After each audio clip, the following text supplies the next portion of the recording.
अभी हम लोग पढ़ेंगे रियल नंबर। आप सभी 9th क्लास से 10th क्लास में आए हैं और हमें विश्वास है कि आप सभी रेशनल नंबर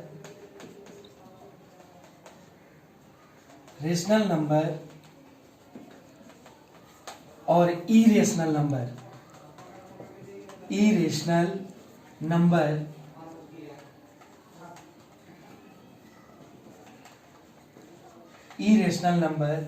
के बारे में पढ़े होंगे।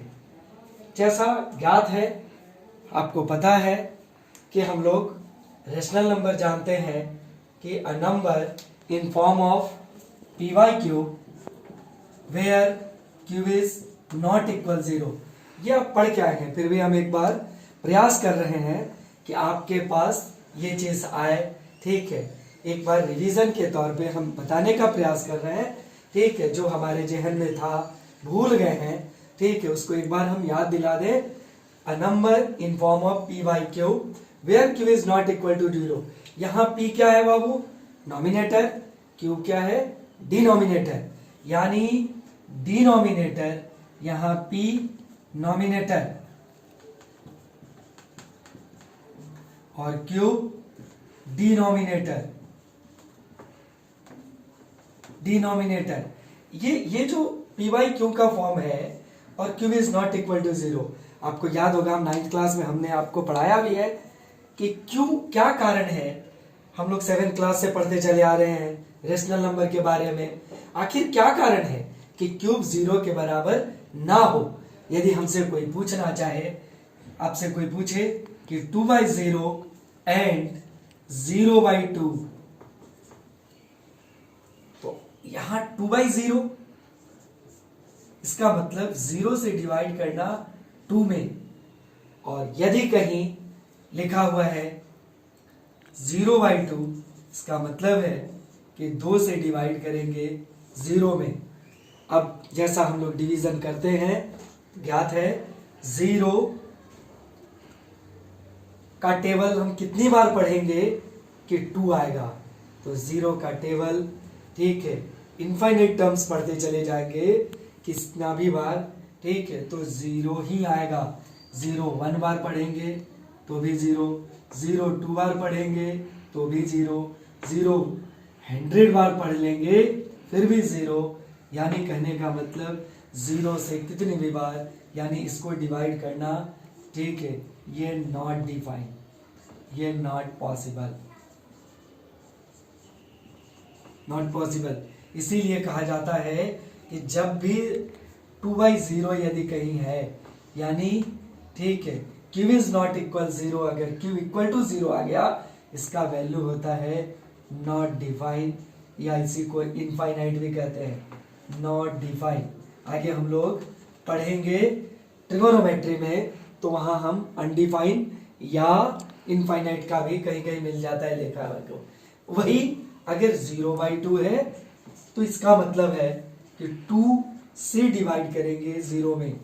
2 का टेबल अगर हम 0 बार पढ़े तो 0 आएगा।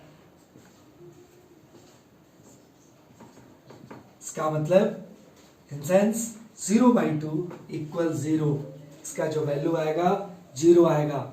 अब आपके मेमोरी में ये चीज आ गया होगा, ठीक है। इसी तरह से आपको याद होगा, all integers are rational number, all natural numbers are rational number, all natural numbers are rational number.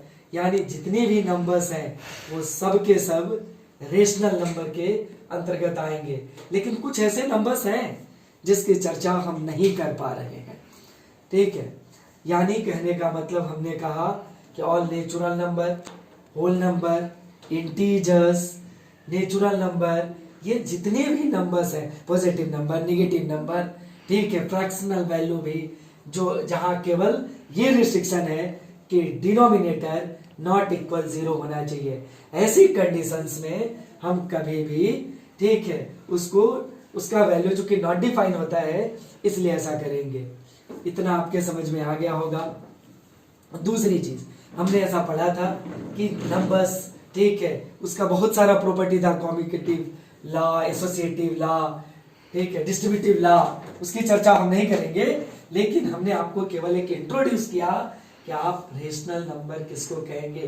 तो number in form of T by Q where Q is not equal to 0, यहां हम समझाने का प्रयास किए, क्योंकि एक विशेष कंडीशन में आपने यहां कह दिया, आपसे भी कोई पूछ सकता है कि क्यू 0 के बराबर क्यों ना हो, तो ये हम समझाने का प्रयास कर रहे हैं, जिससे में कि आप ये जानने का प्रयास किए हैं कि क्यू 0 के बराबर ना हो तो उसका वैल्यू क्या होगा। चलिए, इसके बाद हम आते हैं इरेशनल।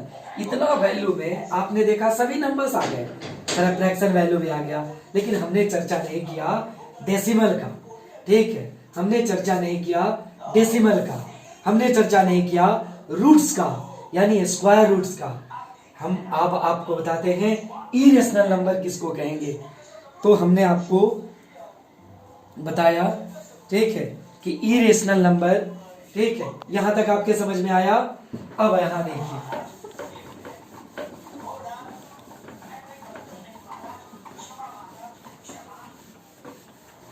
अब आइए इरेशनल नंबर किसको कहेंगे।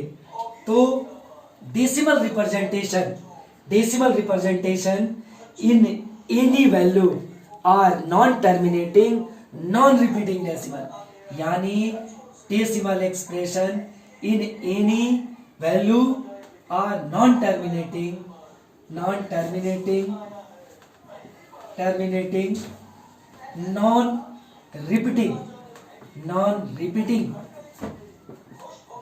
रिपीटिंग डेसिमल,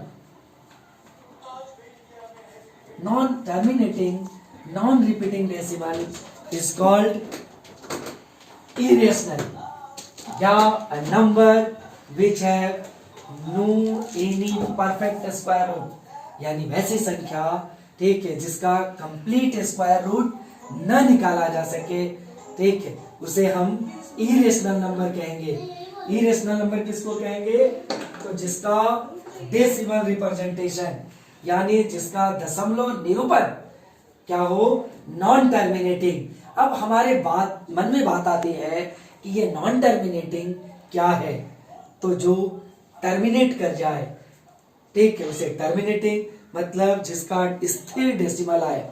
जैसे हमने लिखा 1/5, 1/2 और हमने लिख दिया 1/3। यहां 3 एग्जांपल्स हमने लेने का प्रयास किया है, ठीक है। 1/5, 5 से 1 में डिवाइड करेंगे, तो 5 से 1 में डिवाइड करने के बाद हम पॉइंट देंगे 0, 5 दूना 10। इसका जो वैल्यू आया वो 0.2। इसके आगे ये पूरा कट गया, तो इसको हम कहते हैं टर्मिनेटिंग डेसिमल। इसी तरह से 1/2, इसका मतलब कि 2 से डिवाइड करेंगे 1 में, पॉइंट देंगे, 2 बचे 10, ये कट जाएगा बाबू। तो यहां भी आ गया 0.5, ये भी टर्मिनेटिंग डेसिमल है। इसके बाद 1/3, तो 3 से डिवाइड करेंगे 1 में, पॉइंट देंगे 0, 3 तिहाई 9, 1, फिर अभी नहीं घटा, फिर 0 उतारेंगे, फिर 3 तिहाई 9, फिर 1 बचा, फिर अभी नहीं घटा। हम देख रहे हैं बार बार रिपीटेड हो रहा है, तो ये 0.33 डॉट इनफिनिट तक जाएगा। इसी को हम कहते हैं 0.3 पे रेकरिंग, ठीक है। तो ये जो टर्मिनेटिंग हो और रिपीटिंग डेसिमल है, ये सब के सब रेशनल फॉर्म में है, ये सब के सब रेशनल कहे जाएंगे। लेकिन जो नॉन टर्मिनेटिंग, जो टर्मिनेट ना करे, ठीक है, जिसका decimal value non terminating non repeating हो, उसे हम क्या कहेंगे? इरेशनल कहेंगे, ठीक है। जैसे फॉर एग्जांपल 0.123, फिर 112233 डॉट इनफाइनाइट, इस तरह से। फिर 0. किसी ने लिखा 0.1, 0.0.1, 0.0.0.1, फिर 0 0 0 0 1 डॉट डॉट डॉट डॉट। किसी के मन में इच्छा आई, हम लिखेंगे 1 0 1 5 7, फिर 0 1 5, फिर 7 7, फिर 0 1 5, फिर 7 7 7। इस तरह से जो नॉन टर्मिनेटिंग नॉन रिपीटिंग होगा वो सब इरेशनल के अंतर्गत आएगा।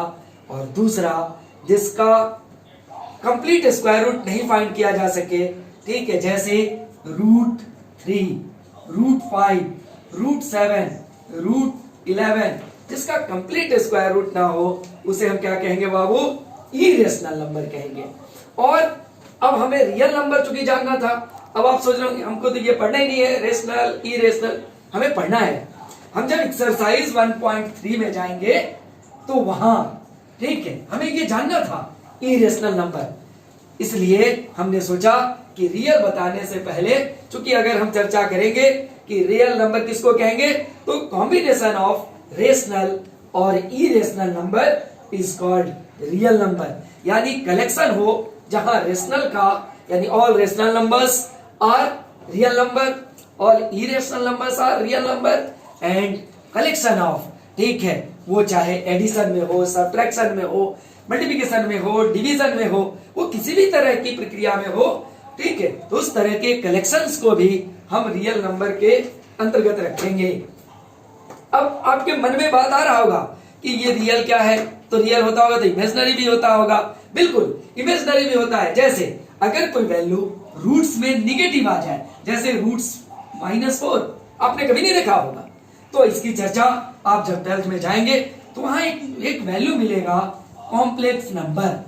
कॉम्प्लेक्स नंबर, और कॉम्प्लेक्स नंबर कहता है बाबू, जैसे यहां आपने पढ़ा ना रियल नंबर की कॉम्बिनेशन ऑफ रेशनल और irrational number is called real number. उसी तरह से यहां कहता है कि कलेक्शन ऑफ या कॉम्बिनेशन ऑफ रेशनल और इमेजिनरी नंबर, रियल नंबर और इमेजिनरी नंबर, जैसे ये रूट में, ये रूट आई, यहां देखिए इसका जो वैल्यू हो जाता है ये 4 × i², और i² यहां तो ये हो गया 4i², इसकी ये वैल्यू आएगा तो ±2i। इसका मतलब कि -1 इक्वल हो गया i² के। i² का जो वैल्यू है वो 1, यही जो -i है ये इमेजिनरी नंबर है। इमेजिनरी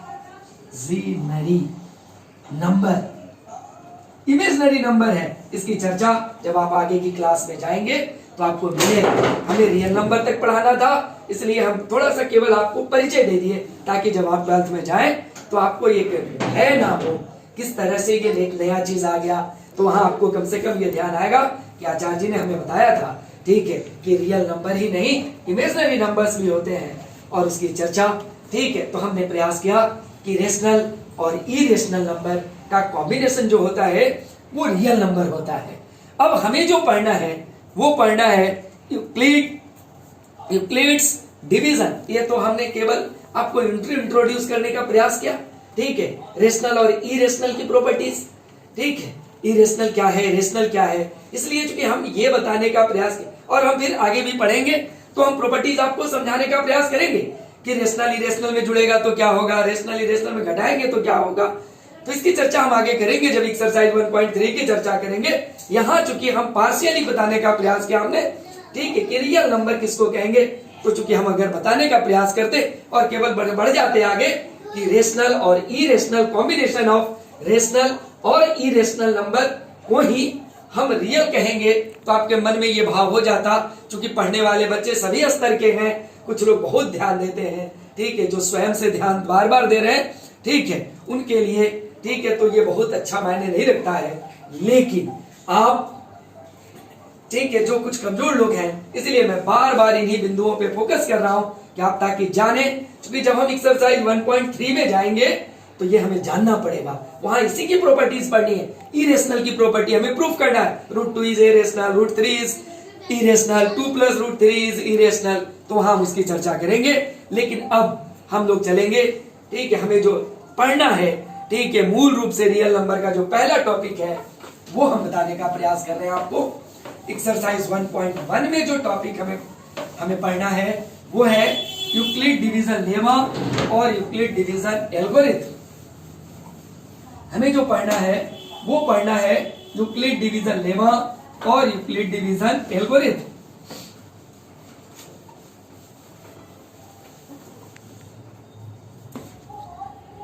हमें पढ़ना है यूक्लिड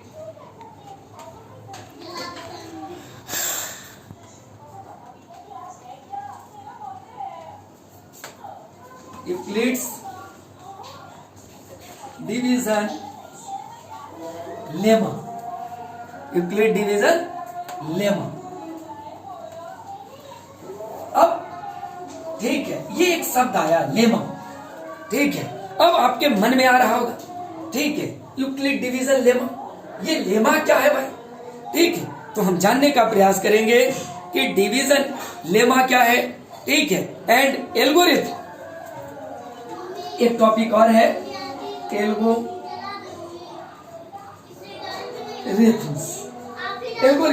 एल्गोरिथम आप लोग कंप्यूटर में भी पढ़े हैं, लेकिन खैर हम आपको एक चीज बताने का प्रयास कर रहे हैं यहाँ, वो है यूक्लिड डिवीजन लेमा। कहता है lemma is a proven statement used for proving another statement. Lemma अपने से एक सत्यापित तथ्य है जिसकी सहायता से हम दूसरों को, यानी लेमा हम किसको कहते हैं?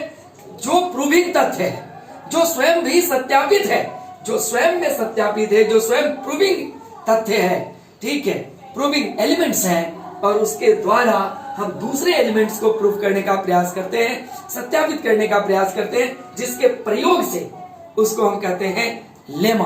उसी को कहते हैं Euclid division lemma. Euclid division lemma, जैसे अगर यहां डिवीजन है, आपको पता है ये A, ये B, ये Q, ये R, सॉरी ये R। अब आपके मन में बात आ रहा होगा, ठीक है, यहां A क्या है, B क्या है? A,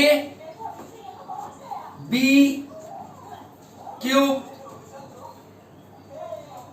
R।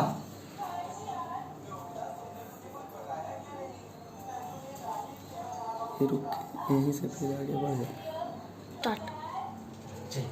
अब हम आपको बताने जा रहे हैं यूक्लिड डिवीजन लेमा। हमने आपको बताया भी लेमा क्या है, तो एक प्रूविंग एलिमेंट है। आपको पता है ये प्रूविंग एलिमेंट डिवीजन है, तो हम लिखते हैं B A क्यूब R। जैसे B यहाँ क्या है, तो डिवोजर, A क्या है, डिविडेंड, क्यूब क्या है, कोसेंट, और R क्या, रिमाइंडर। तो ये प्रूविंग एलिमेंट क्या है, तो हम बाल्यावस्था से, बचपन काल से ही पढ़ते चले आ रहे हैं, ठीक है क्या भाई? तो अब हमें जो पढ़ना है वो पढ़ना है A बराबर B क्यू प्लस R। तो ये कहीं दूसरे जगह से नहीं आया, ये कहां से आया, तो यहीं से हम लोग पढ़ते चले आ रहे हैं, ठीक है। बचपन में हमने पढ़ा था भाज्य बराबर भाजक गुणे भागफल जोड़ शेष, जो आज हम लोग आप पढ़ रहे हैं वो क्या, ठीक है। तो dividend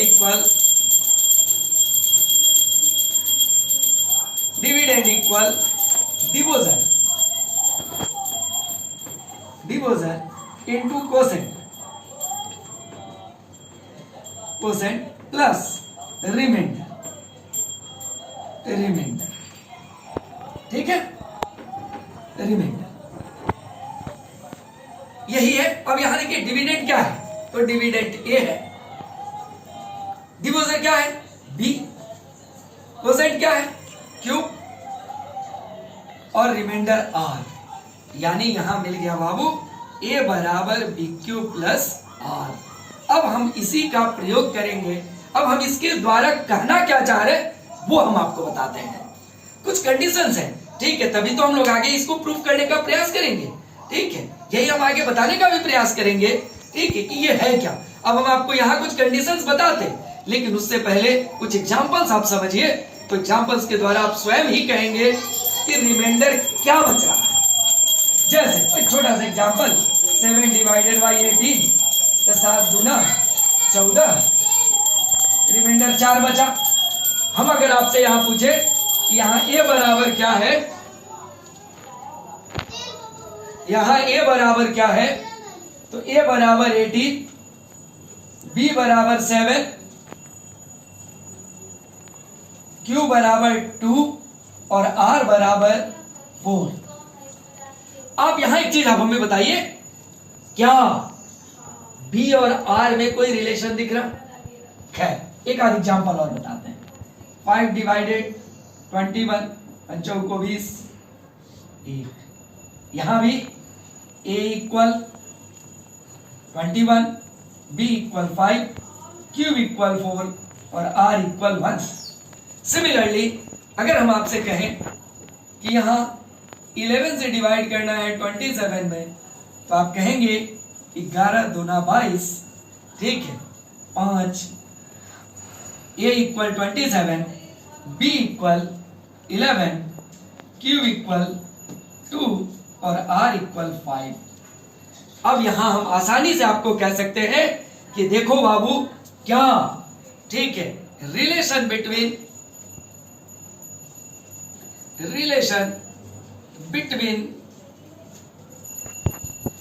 Q and R, Q और R में, ठीक है, क्या रिलेशन है, सॉरी B और R में क्या रिलेशन है। एक छोटा सा और, हम यहां 5 से डिवाइड करें और यहां या 3 से डिवाइड करें और यहां हम लिखते हैं 27, तो 3 9 27, रिमाइंडर 0। तो यहां A बराबर 27, B बराबर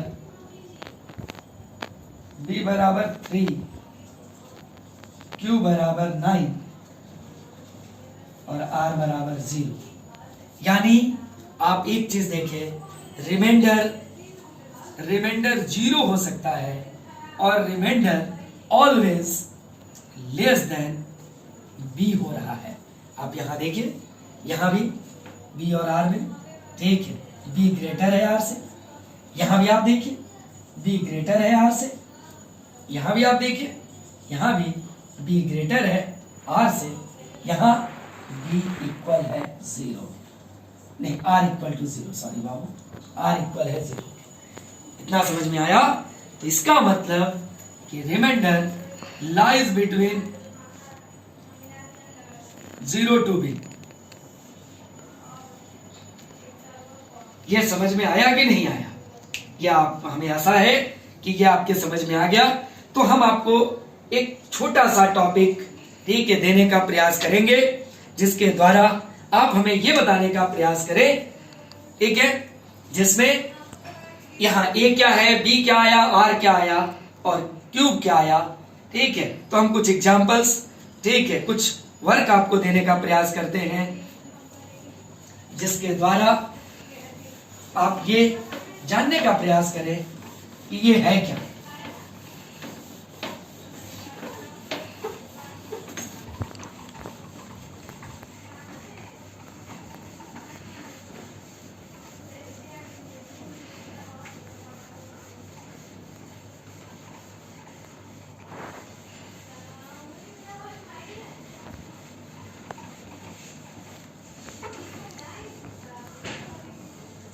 चलिए, इसके बाद हम प्रयास करेंगे, ठीक है, कुछ HW देने की। HW में आप डिवाइड करेंगे बाबू 2 8 7 डिवाइड 7, पहला। दूसरा 3 8 9 7 डिवाइडेड बाई 11। तीसरा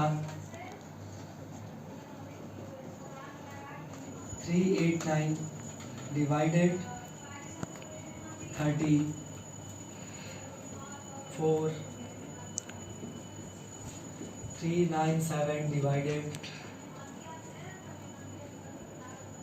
12। 5 9 2 8 7 डिवाइडेड बाई 10। इस तरह से आप बताने का प्रयास करेंगे, ठीक है। Find A B Q and R। इसमें आप ये बताने का प्रयास करेंगे कि हाँ A क्या है, B क्या है, Q क्या होगा और R क्या होगा।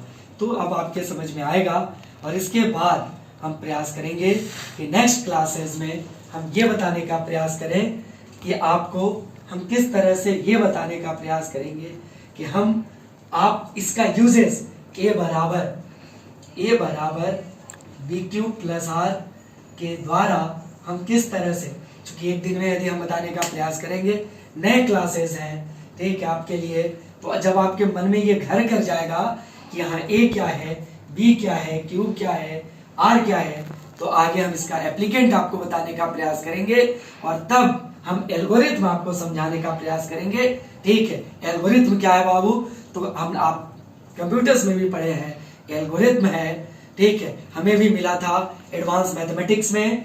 एल्गोरिथम क्या है, तो वेल डिफाइंड स्टेप्स है, हम लोग उस समय, ठीक है, पढ़ते थे तो हमें ज्ञात था चाय बनाने का विधि, ठीक है, तो हम लोग को उस तरह से आपको भी, आप भी एल्गोरिथम कंप्यूटर्स में पढ़े होंगे तो आपको भी आचार्य जी वैसे ही बताए होंगे कि एल्गोरिथम का मतलब होता है वेल डिफाइंड स्टेप्स, है कि नहीं। तो उस स्टेप्स के द्वारा, ठीक है, कोई भी कार्य यदि हम आप करते हैं, ठीक है, तो उसको स्टेप के द्वारा, ठीक है, जो हम प्रदर्शित करते हैं, तो हम एल्गोरिथम की चर्चा स्टेप में करेंगे आगे की क्लासेस में। लेकिन उससे पहले हम पढ़ाने का प्रयास करेंगे, बताने का प्रयास करेंगे यूजेस ऑफ, ठीक है, यानी application of Euclid division lemma. जैसे एक क्वेश्चन है, so that any positive integers is in form of 6 cube plus 1, ठीक है, अगर आप ये समझ जाएंगे, कह रहा है टू सो दैट